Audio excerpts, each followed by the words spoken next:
Salut à tous, on se retrouve pour une vidéo débrief concernant la défaite du Barça sous le score de 3 buts à 1 au Santiago Bernabéu face au Real Madrid. Et oui, le Barça rentre désormais dans une crise, ça commence à faire mal, mais c'est comme ça, tout simplement. Les mêmes choses se répètent saison après saison. Mais bon, on va commencer par les compos, surtout par celle du Barça, parce que côté Real Madrid, il n'y a pas forcément de surprise. On a Koundé titulaire, ça c'est quand même une bonne nouvelle. On a Baldé titulaire aussi côté gauche. C'est un peu logique quand on voit les performances de Marcos Alonso et Jordi Alba.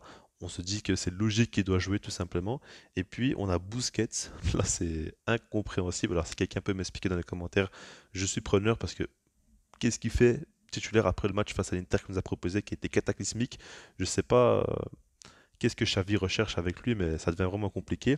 Et puis il y a De Jong titulaire certes, mais à la place de Gavi dans un poste de relayeur. Et on a vite compris que c'est pas un poste vraiment fait pour lui. On comprend que le poste de numéro 6 lui correspond bien mieux. Après, ce qui me dérange, c'est l'attaque qui est toujours la même alors qu'elle ne marche pas. Ça fait plusieurs matchs de suite que l'attaque ne fonctionne pas. On voit très bien que Dembélé côté gauche, c'est pas bon parce qu'il est meilleur à droite. On voit que Rafinha n'est pas dans une bonne forme, mais on voit surtout que Xavi continue à faire les mêmes erreurs match après match. Donc voilà, maintenant par rapport à la première période, on a vu que le Real Madrid a joué assez haut avec un pressing. C'était pas forcément un pressing avec énormément d'intensité, mais surtout un placement des joueurs hauts qui visait à bloquer les relances du Barça. Et ils ont su à chaque fois déranger clairement le Barça.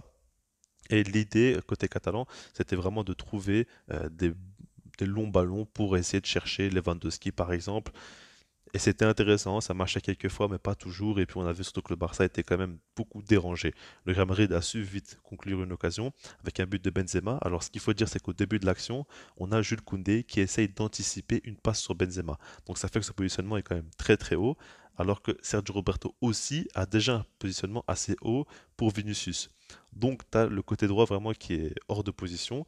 Et puis tu as le Real Madrid qui va trouver Vinicius dans le dos. Et il a vraiment beaucoup d'espace, donc il s'engouffre. On voit que Roberto a vraiment deux tensions parce qu'il comprend pas assez vite qu'il y a personne pour couvrir et du coup il accélère pas directement, mais au final vu comment il est lent, il a jamais pu rattraper quelque chose dans ce match-là.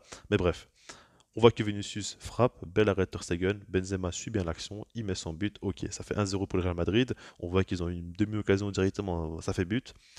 Et puis après ça, le Barça rentre petit à petit dans son match, il commence petit à petit à proposer de meilleures choses. On voit quand même que Militao bloque vraiment Lewandowski. Il y a un marquage individuel et au bout d'un moment, je suis désolé, mais Lewandowski doit proposer plus. Il n'arrive pas à sortir du marquage de Eder Militao. Enfin, c'est pas non plus le gars, c'est pas Maldini ou quoi, hein.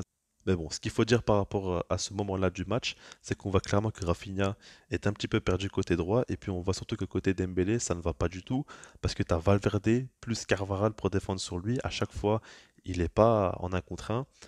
Et c'est constamment le même problème. L'utilisation des ailiers par Xavi est catastrophique à l'heure actuelle et le problème c'est qu'il n'essaye plus rien. Il fait constamment la même chose, les mêmes erreurs et puis le choix d'hommes comme le système tactique ne marche absolument pas au niveau des ailiers et on ne voit pas de solution. Donc on a Lewandowski quand même assez esselé, on a les deux ailiers qui ne proposent absolument rien et puis le milieu de terrain qui ne monte jamais trop haut, qui va jamais trop apporter offensivement, qui est toujours dans le contrôle, toujours dans la tempérisation et on a une équipe tout simplement inoffensive pratiquement. Et puis, tu as le Real Madrid qui met un deuxième but, but de Federico Valverde, sur une contre-attaque, assist de Ferland Mendy. Là, c'est quand même une grosse erreur d'Eric Garcia, parce que Eric Garcia, là, ce qu'il fait, c'est catastrophique, hein. Il va faire tout simplement une remise en arrière, ça arrive directement sur Vinicius. Et puis à ce moment-là, Vinicius peut temporiser, joue sur Ferland Mendy qui joue sur Valverde, qui marque, lui, en dehors du grand rectangle, une superbe frappe, vraiment magnifique but de sa part. Le truc, c'est qu'Eric Garcia, beaucoup de gens peuvent dire qu'il n'est pas forcément chanceux, qu'il n'a pas de réussite, mais pour un défenseur, c'est primordial de savoir ce qui se passe dans son dos. Et il a bien vu que Benzema avait décroché, il était hors de position. Pourquoi tu fais ta remise comme ça en arrière sans regarder? Il n'y avait absolument personne sur lui. Il y a un manque de communication et puis il y a un manque aussi de vision de jeu de la part d'Eric Garcia et ça a été catastrophique parce que normalement il n'y avait aucun danger à ce moment-là. Mais du coup, Eric Garcia a donné une occasion de but au Real Madrid et eux, je leur donne des miettes, ils te marquent directement. Ça, on le sait. Ensuite, après ça, on a vu comme une fin de première période où le Barça a dominé. Ils ont été quand même beaucoup plus, on va dire, intéressants dans le jeu, mais rien non plus de spécial et pas d'occasion nette créée. À chaque fois, c'est ça le problème. Alors qu'il y a Lunin au but, je pense que tes frappes lointaines auraient été intéressantes au moins, mais on n'a rien vu de tout ça. En seconde mi-temps, on a vu que le Barça rentrait bien dans son match. Honnêtement, ça a été intéressant, ça a été beaucoup mieux, j'ai trouvé. Il jouait de manière plus directe. Et finalement, il n'y a toujours pas eu de grosses occasions créées. Je pense il a fallu quand même attendre des changements, avec notamment Ferran Torres, Gavi et Jordi Alba qui rentrent à la place de Rafinha, Busquets, Baldé. Enfin, Busquets sort, et au moment où il sort, le jeu quand même est beaucoup plus fluide et beaucoup plus direct. Ça, on le voit, Busquets a été quand même à la rue encore une fois dans ce match-là. De Jong passe au poste de numéro 6 et ça lui correspond mieux. Je pense qu'à partir de ce moment-là aussi, il propose beaucoup plus. On va faire un Torres entrer. Honnêtement, je n'étais pas dégoûté parce que je suis désolé, mais Rafinha ou Dembélé, ils apportent absolument rien.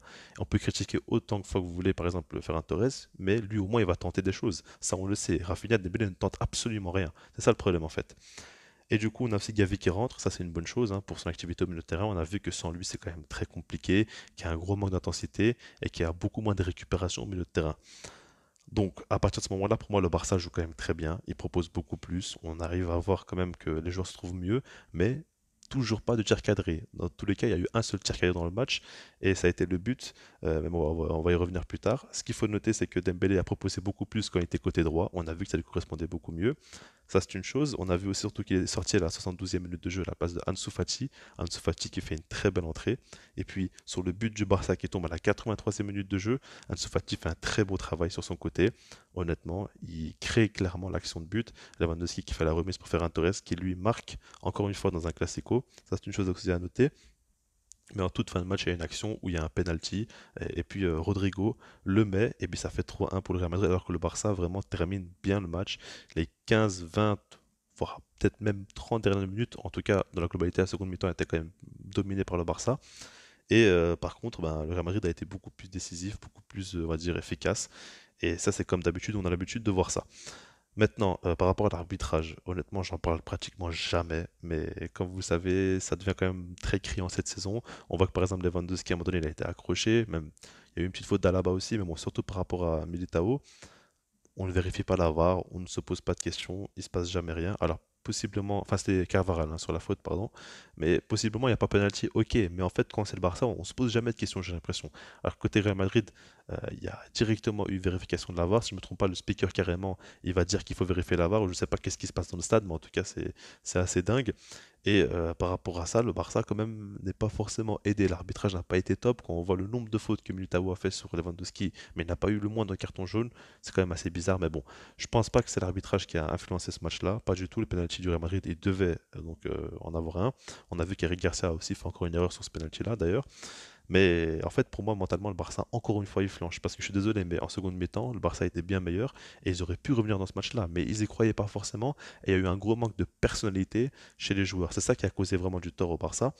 Et quand tu vois qu'Ansu Fati rentre et lui tente directement, même Ferran Torres est beaucoup moins bon techniquement que Dembélé, Rafinha, tout ce que vous voulez, mais lui il va tenter, il va essayer des choses.